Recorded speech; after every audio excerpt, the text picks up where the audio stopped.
Let's head to Canberra now for the latest out of Parliament. Question time was on again today. I sat and watched most of it. Joining me, our political reporter, Cam Reddin. Cam, great to see you, mate. Sussan Ley suggested in question time today that the Prime Minister had misled the Parliament after he previously claimed Australia did not provide any assistance to the returning cohort of ISIS brides. Cam, the government's been very evasive on this one. Where's it going to end up? Well, they say there's no assistance because there's been no repatriation, Steve. What we've learned throughout this last couple of days of Senate estimates is that there were medical checks performed. We've essentially now had it confirmed that this small number of people who, remember, were in Australia, left and went to Syria, were there for a few years and have now somehow come back, that there were medical checks performed and passports provided.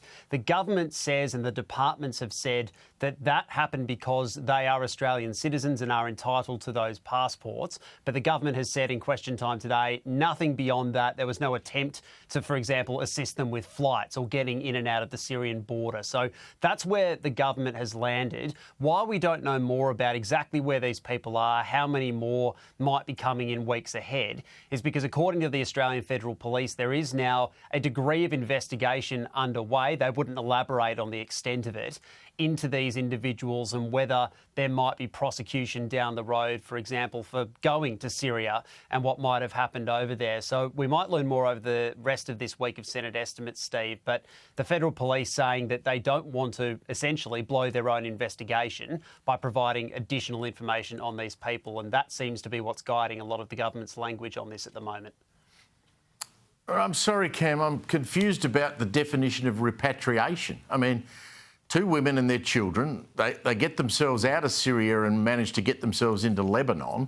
They then get reissued, presumably, with either travel documents or passports. Their children have given DNA tests, presumably by Australian government officials. Now, does that not constitute a repatriation of these people back to their home country? I mean, they didn't just wander into Lebanon and suddenly, buy some passports in a local shop and get on a plane. No, and notoriously not the most porous border in Syria either, Steve, getting in or out. Well, the government says, and this, it's worth noting, has been the subject, and that definition of it, the subject of many hours of debate and prosecution throughout the estimates process. We've had the Department of Home Affairs up today, the Federal Police last night as well. And where they seem to have settled, or at least the argument from the government and the departments, is that repatriation, the threshold for that essentially, hasn't been reached because there weren't flights arranged, for example. That simply they were given what they were entitled to, that is a passport and a medical check to confirm that, for example, children are who they say they are. So that's the argument anyway, Steve. The coalition's certainly not satisfied with that, and worth noting too that the Federal Police believe that more people may be coming over the weeks or months ahead, but don't exactly know how many might make it here, say, until the end of the year.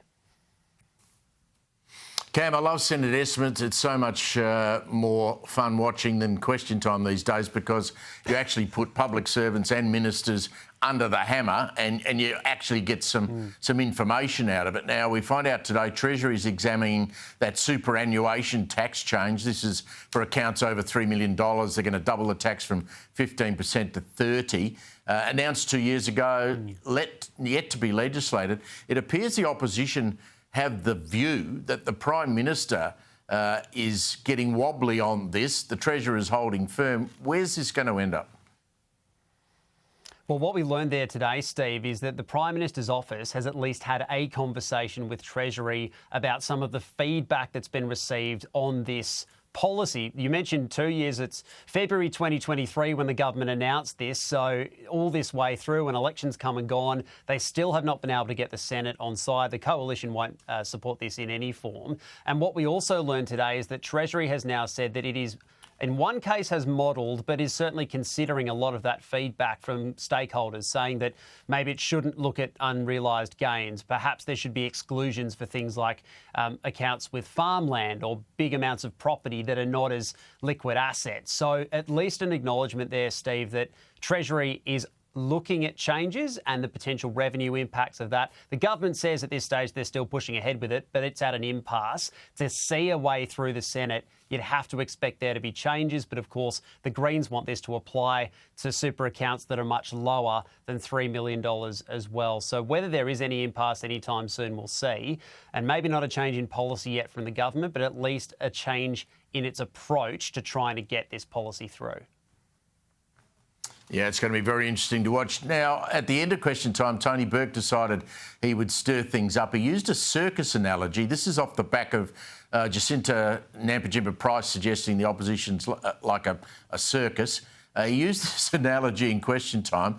A few laughs at the opposition's expense. Have a look at this. From Broadchurch to circus tent. Those opposite providing the light entertainment on the hill.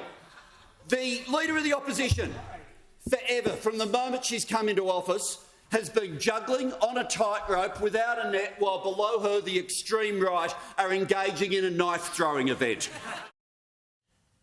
Very proud of himself, but I think it doesn't add much to the national debate. Cam, thanks very much. We'll catch up with you tomorrow as Parliament continues. I think question time's over and they're back off to their electorate.